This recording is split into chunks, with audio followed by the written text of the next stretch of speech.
তারা আমাদেরকে বলে আমরা টেকনিশিয়ান। ভাই আমার কোর্সের নামে হচ্ছে ডিপ্লোমা ইন ইঞ্জিনিয়ারিং, আমি টেকনিশিয়ান হতে যাবো কেন?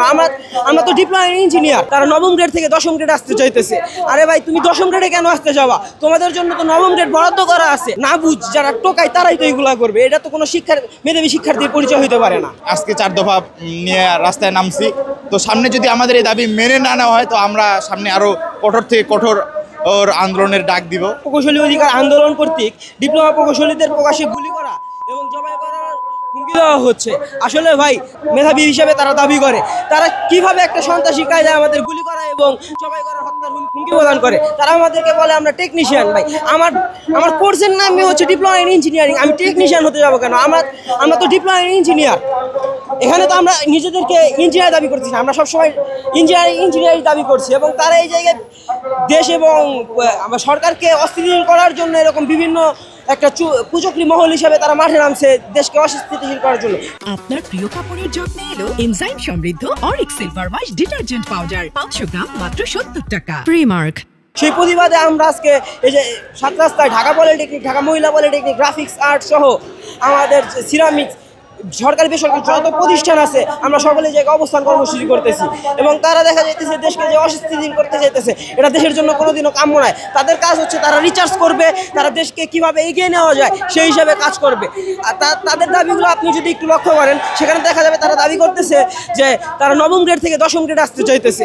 আরে ভাই তুমি দশম গ্রেডে কেন আসতে যাবা? তোমাদের জন্য তো নবম গ্রেড বরাদ্দ করা আছে। এবং সেই ক্ষেত্রে হচ্ছে আমাদের ডিপ্লোমা ইঞ্জিনিয়ারদের জন্য দশম গ্রেড বরাদ্দ করা আছে। তুমি কেন তুমি নিচে নামতে চাও কেন? তোমাদের দাবিগুলো হওয়া উচিত ছিল যে সরকারকে বলা যে তোমাদের বাজেট পাস করা, তোমাদের আধুনিকায়ন ল্যাব করা। আজকে আমাদের স্বাধীনতার 54 বছর পরও আমি যখন দেখতে পাই যে আমার দেশে কোনো আকাশ প্রতিরক্ষা কোনো ব্যবস্থা নাই, আমাদের যে যুদ্ধের সরঞ্জামগুলো এগুলো আমাদের বিদেশ থেকে রপ্তানি করা, এগুলো কেন করতে হবে? তোমাদের পিছিয়ে সরকার এক একটা শিক্ষার্থীর পিছিয়ে কেন 20-25 লক্ষ টাকা? এটা কোনো মেধাবীর কাজ হইতে পারে না ভাই। আমরা চাইলে আমরা তাদের বিরুদ্ধে অনেক কটূক্তি করতে পারি, বাট এটা তো ভাই একজন মেধাবী শিক্ষার্থীর পরিচয় হইতে পারে না।